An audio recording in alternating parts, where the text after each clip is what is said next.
സഹോദരങ്ങളെ, സഹോദരിമാരെ, ഈ ഈദുൽ അദ്ഹ ദിനത്തിലേക്ക് വിശ്വാസികളെ പ്രവേശിക്കുമ്പോ നമുക്ക് കൂടുതൽ സന്തോഷമുണ്ട്, നമുക്ക് ഇരട്ടി മധുരമുണ്ട് എന്ന് പറയാം. ഒന്ന് പെരുന്നാളിന്റെ സന്തോഷമാണെങ്കിൽ, രണ്ടാമത്തേത് രാജ്യത്തെ പൊതുതെരഞ്ഞെടുപ്പ് ഫലത്തിലുള്ള ആശ്വാസമാണ്. രാജ്യത്തെ പൊതുതെരഞ്ഞെടുപ്പ് ഫലത്തിൽ മതേതര സഖ്യം നേടിയെടുത്ത മുന്നേറ്റത്തിലുള്ള ആശ്വാസമാണ്. രാജ്യത്തെ സുമനസ്സുകൾ ഐക്യത്തോടുകൂടി ഒരുമിച്ച് നിന്ന് പ്രവർത്തിച്ചാൽ തീർച്ചയായും വർഗീയതയെ അതിജീവിക്കുവാൻ കഴിയുമെന്നൊരു ആത്മവിശ്വാസവും പ്രതീക്ഷയും നൽകാൻ തെരഞ്ഞെടുപ്പ് ഫലം കൊണ്ട് സാധ്യമായിട്ടുണ്ട്. നമുക്കറിയാവുന്നത് പോലെ അധികാരത്തിലെത്തിപ്പെടാൻ മതേതര ശക്തികൾക്ക് സാധ്യമായിട്ടില്ല എങ്കിലും ഈ പോക്ക് ശരിയല്ലെന്ന് ഫാസിസ്റ്റ് വർഗീയതയ്ക്ക് മുന്നറിയിപ്പ് നൽകാൻ ഇന്ത്യൻ ജനതയ്ക്ക് സാധ്യമായി എന്നുള്ളതാണ് ഈ തെരഞ്ഞെടുപ്പ് ഫലത്തിന്റെ ഏറ്റവും വലിയ പ്രത്യേകത എന്ന് പറയുന്നത്. ധ്രുവീകരണം തെറ്റിച്ച് നേട്ടം കൊയ്യാൻ ആര് ശ്രമിച്ചാലും ഡിവൈഡ് ആൻഡ് റൂൾ, ഭിന്നിപ്പിച്ചു ഭരിക്കുക എന്ന ബ്രിട്ടീഷുകാരന്റെ തന്ത്രം ഈ രാജ്യത്ത് വിലപ്പോവില്ലെന്ന് പറയുന്നതായിരുന്നു നമ്മുടെ തെരഞ്ഞെടുപ്പ് ഫലം എന്ന് പറയുന്നത്. ഇന്ത്യൻ മനസ്സ് വർഗീയമല്ല, അത് വർഗീയമാക്കാൻ ആരൊക്കെ ശ്രമിച്ചാൽ ലക്ഷ്യം നേടില്ലെന്ന് പറഞ്ഞ തെരഞ്ഞെടുപ്പാണ് കഴിഞ്ഞു പോയത്. നമുക്കറിയാം, തികഞ്ഞ രാഷ്ട്രീയ ലക്ഷ്യത്തോടു കൂടിയായിരുന്നു ബാബരി മസ്ജിദ് പൊളിച്ചെടുത്ത് ക്ഷേത്രം പണിതത്. സന്യാസിമാർക്ക് പകരം പ്രതിഷ്ഠാകർമ്മം നിർവഹിക്കാൻ ഭരണാധികാരി സ്വയം സന്നദ്ധനായതും തെരഞ്ഞെടുപ്പ് മുന്നിൽ കണ്ടുകൊണ്ടാവണം. എന്നാൽ അയോധ്യ ഉൾപ്പെടുന്ന ഫൈസാബാദ് മണ്ഡലത്തിൽ പോലും പരാജയമാണ് ഏറ്റുവാങ്ങിയത്. ഉത്തർപ്രദേശിലെ മറ്റ് ധാരാളം സ്ഥലങ്ങളിലും വലിയ പരാജയം ഏറ്റുവാങ്ങി.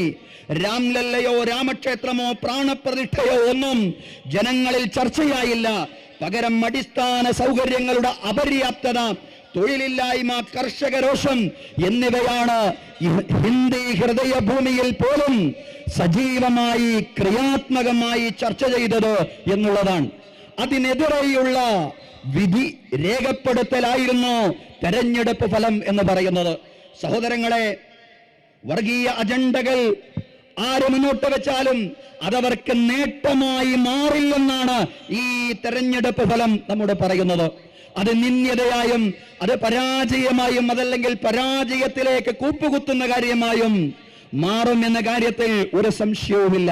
അതാണ് ഖുർആൻ പറഞ്ഞതും, വമൻ അളലമു മിമ്മൻ മനഅ മസാജിദല്ലാഹി അയ്യുദ്കറ ഫീഹി ഇസ്മുഹു വസആ ഫീ ഖറാബിഹാ ഉലൈക മാ കാന ലഹും അൻ യദ്ഖുലുഹാ ഇല്ലാ ഖായിഫീൻ ലഹും ഫിദ് ദുനിയാ ഖിസ്യുൻ വലഹും ഫിൽ ആഖിറതി അദാബുൻ അലീം. അല്ലാഹുവിന്റെ പള്ളികളിൽ നിന്ന് ആളുകളെ തടയുന്നവനേക്കാൾ വലിയ അക്രമി ആരുണ്ട്? അള്ളാഹുവിന്റെ പള്ളികളിൽ അവന്റെ നാമം സ്മരിക്കുന്നതിൽ നിന്ന് ആളുകളെ തടയുന്നവനേക്കാൾ വലിയ അക്രമിയാറുണ്ട്? ആ പള്ളികൾ തകർക്കാൻ പരിശ്രമിക്കുകയും ചെയ്യുന്ന ആളുകൾ, അവർക്ക് ആ പള്ളികളിലേക്ക് ഭയപ്പാടോടുകൂടിയല്ലാതെ പ്രവേശിക്കാൻ കഴിയില്ല.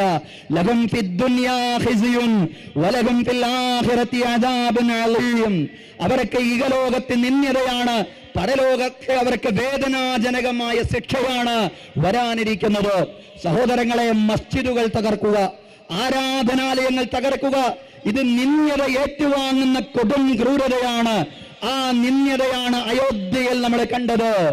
സഹോദരങ്ങളെ, ഇതെല്ലാം തിരിച്ചറിവായിട്ട് മാറാൻ, ഇതെല്ലാം തിരിച്ചറിഞ്ഞുകൊണ്ട് ശരിയായ നിലപാടുമായി, സൗഹൃദ നിലപാടുമായി മുന്നോട്ട് വരാൻ ഭരണകൂടത്തിന് സാധ്യമാവേണ്ടതുണ്ട്. പക്ഷെ അങ്ങനെയാണോ ഇപ്പോൾ രാജ്യത്ത് നടന്നുകൊണ്ടിരിക്കുന്നത്? അങ്ങനെയല്ലെന്ന് തീർത്തും പറയേണ്ടി വരും.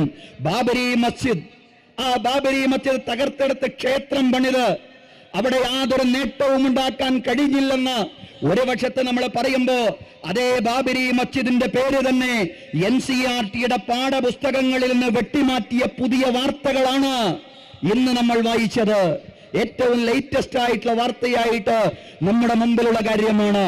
അതായത് ബാബരി മസ്ജിദിന്റെ പേര് തന്നെ NCERTയുടെ പാഠപുസ്തകത്തിൽ നിന്ന് വെട്ടിമാറ്റിയിരിക്കുന്നു. നമുക്കൊന്നേ പറയാനുള്ളൂ, ചരിത്രത്തെ കാവ്യവൽക്കരിക്കാനുള്ള ശ്രമത്തിൽ നിന്ന് NCERT പിന്മാറേണ്ടതുണ്ട്. കുട്ടികളെ ശരിയായ ചരിത്രം പഠിപ്പിക്കണം. ശരിയായ ചരിത്രബോധമുള്ളവരായി നമ്മുടെ മക്കൾ മാറേണ്ടതുണ്ട്. ശരിയായ ചരിത്രം പഠിച്ചാൽ മാത്രമേ നമ്മുടെ മക്കൾ ശരിയായ രാഷ്ട്രീയ നിലപാട് സ്വീകരിക്കുന്നവരായി മാറുകയുള്ളൂ.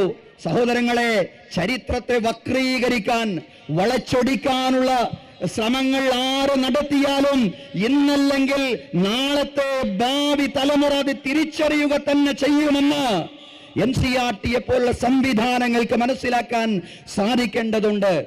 തീർച്ചയായും പാഠം പഠിക്കേണ്ടതായിരുന്നു. നമ്മുടെ ഭരണകൂടം മാത്രമല്ല, ഭരണകൂടവുമായി ബന്ധപ്പെട്ട മുഴുവൻ സംവിധാനങ്ങളും പാഠം പഠിക്കേണ്ടതായിരുന്നു. വർഗീയത കൊണ്ടോ വർഗീയ അജണ്ട കൊണ്ടോ ഈ രാജ്യത്ത് ഒരു നിലക്കും നേട്ടമുണ്ടാക്കാൻ സാധിക്കുകയില്ല. വർഗീയ കലാപങ്ങൾക്കെതിരെ നിശബ്ദരായി ഒരു ഭരണകൂടത്തിന് മുന്നോട്ട് പോകാൻ സാധിക്കില്ലെന്ന് തെളിയിച്ച തെരഞ്ഞെടുപ്പ് ഫലം കൂടിയാണിത്. സമാനതകളില്ലാത്ത കലാപം മാസങ്ങൾ നീണ്ടിട്ടും ഒരു തവണ പോലും മണിപ്പൂരിലെത്തി സമാധാന ശ്രമങ്ങൾക്ക് ചുക്കാൻ പിടിക്കാൻ അധികാരികൾക്ക് സാധ്യമായില്ല എന്നുള്ളതാണ്. വംശീയ പോരാട്ടം ആഭ്യന്തര യുദ്ധത്തിന് സമാനമായി വളർന്നിട്ടും ജനങ്ങളുടെ ജീവനും സ്വത്തിനും സംരക്ഷണം നൽകാൻ ബാധ്യസ്ഥരായ സംസ്ഥാനത്തെ സർക്കാരും അക്രമികളുടെ കൂടെ ചേർന്നു. സ്ത്രീകളെ നഗ്നരായി നടത്തിയപ്പോഴും കുട്ടികൾക്കെതിരെ കൊടിയ പീഡനങ്ങൾ അരങ്ങേറിയപ്പോഴും ഭരണകൂടം നിഷ്ക്രിയരായി. ഭരണകൂടത്തിന്റെ ഈ നിഷ്ക്രിയത്വത്തിനെതിരെ, ഭരണകൂടത്തിന്റെ നിശബ്ദതക്കെതിരെയുള്ള മണിപ്പൂർ നിവാസികളുടെ വിധിയെഴുത്താണ് പിന്നീട് നമ്മൾ കണ്ടത്. ബഹുമാന്യരായ സഹോദരങ്ങളെ, സഹോദരിമാരെ, എന്തിനാണ് ഇത്തരം വർത്തമാനങ്ങളൊക്കെ ബലിപെരുന്നാൾ ദിനത്തിൽ പറയുന്നത് എന്ന് ചില ആളുകളെങ്കിലും ചിന്തിക്കുന്നുണ്ടാകും. ബലിപെരുന്നാളിന്റെ ചരിത്രത്തിന് ഇതിനോടൊക്കെ വലിയ ബന്ധമുണ്ട് സഹോദരങ്ങളെ. നമുക്കറിയാം, മഹാനായ പ്രവാചകൻ ഇബ്രാഹിം നബി അലൈഹിസ്സലാം തന്റെ പിഞ്ചോമന പുത്രൻ ഇസ്മായിലിനെയും അതുപോലെ തന്റെ പ്രിയതമ ഹാജറ ബീവിയെയും മക്കാ മണലാരുണ്യത്തിൽ, അന്ന് ആരാരുമില്ലാതിരുന്ന മക്കാ മണലാരുണ്യത്തിൽ, വിജനമായ മക്കാ മണലാരുണ്യത്തിൽ കൊണ്ടുപോയി ആക്കുമ്പോ നടത്തുന്ന രണ്ട് പ്രാർത്ഥനകളുണ്ട്. ധാരാളം പ്രാർത്ഥനകളുണ്ട്. പക്ഷേ രണ്ട് പ്രാർത്ഥനകൾ സവിശേഷ പ്രാധാന്യമുള്ളതാണ്. ഒന്നാമത്തെ പ്രാർത്ഥന, റബ്ബിജിഅൽ ഹാദൽ ബലദ ആമിന, പടച്ചവനെ ഈ നാടിനെ നിർഭയത്വമുള്ള നാടാക്കി മാറ്റണമേ. അല്ലാഹുവേ, ഈ നാട്ടിലുള്ള ആളുകൾ നൽകണമേ. നിർഭയത്വമുള്ള, സുഭിക്ഷതയുള്ള, സന്തോഷം വിളയാടുന്നവരെ നാടിനു വേണ്ടി പ്രാർത്ഥിക്കുകയും പ്രവർത്തിക്കുകയും ചെയ്യുക എന്ന വലിയ സന്ദേശം കൂടി ഈദുൽ അദ്ഹ ബലിപെരുന്നാൾ ആവാഹിക്കുന്നുണ്ട്. സഹോദരങ്ങളെ, നമ്മുടെ നാടിന് നിർഭയത്വവും സന്തോഷവും നൽകി അല്ലാഹു അനുഗ്രഹിക്കുമാറാവട്ടെ. നമ്മുടെ രാജ്യത്ത് മാത്രമല്ല, ലോകത്ത് മുഴുക്കയും നിർഭയത്വവും സന്തോഷവും സുഭിക്ഷതയുമുള്ള സാഹചര്യം നാഥൻ തുറന്നു തരുമാറാവട്ടെ. സഹോദരങ്ങളെ, പൊതു തെരഞ്ഞെടുപ്പ് ഫലത്തെ സംബന്ധിച്ച് കുറച്ചുകൂടി പറയേണ്ടി വരും. കാരണം അത് കഴിഞ്ഞുള്ള ആദ്യത്തെ ബലിപെരുന്നാളാണല്ലോ ഈ ബലിപെരുന്നാൾ എന്ന് പറയുന്നത്. ധാരാളം ആശ്വാസങ്ങളും പ്രതീക്ഷകളും ആത്മവിശ്വാസങ്ങളും നൽകിയ തെരഞ്ഞെടുപ്പ് ഫലമായിരുന്നു അത്.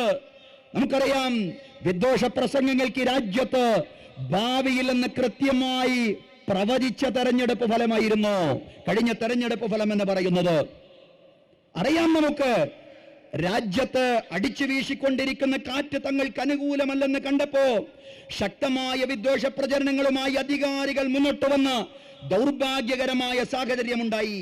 രാജ്യത്തൊരു സമുദായം വോട്ട് ജിഹാദ് നടത്തുന്നുവെന്നും തങ്ങളുടെ എതിരാളികൾ അധികാരത്തിലെത്തിയാൽ മുസ്ലിങ്ങൾക്ക് മറ്റുള്ളവരുടെ സമ്പത്തും കെട്ടുതാലിയും വരെ കൊടുക്കാൻ പോകുന്നു എന്നുമുള്ള കുടുംബവർഗീയത നിറഞ്ഞ വാക്കുകൾ രാജ്യത്ത് ഏറ്റവും ഉത്തരവാദപ്പെട്ട ആള് തന്നെ പറയുന്ന സാഹചര്യമുണ്ടായി. എന്നാൽ ഈ വിദ്വേഷ പ്രസംഗങ്ങൾ എവിടെയും ഗുണം ചെയ്തില്ലെന്ന് മാത്രമല്ല, ജനങ്ങൾ വിഭജനത്തിന്റെ രാഷ്ട്രീയത്തെയല്ല, വെറുപ്പിന്റെ അങ്ങാടികൾ സ്നേഹത്തിന്റെ കട തുറക്കുക പോലുള്ള സൗഹൃദത്തിന്റെ വർത്തമാനത്തെയാണ് ആഗ്രഹിക്കുന്നതെന്ന് തെരഞ്ഞെടുപ്പ് ഫലം തുറന്നു പറഞ്ഞു.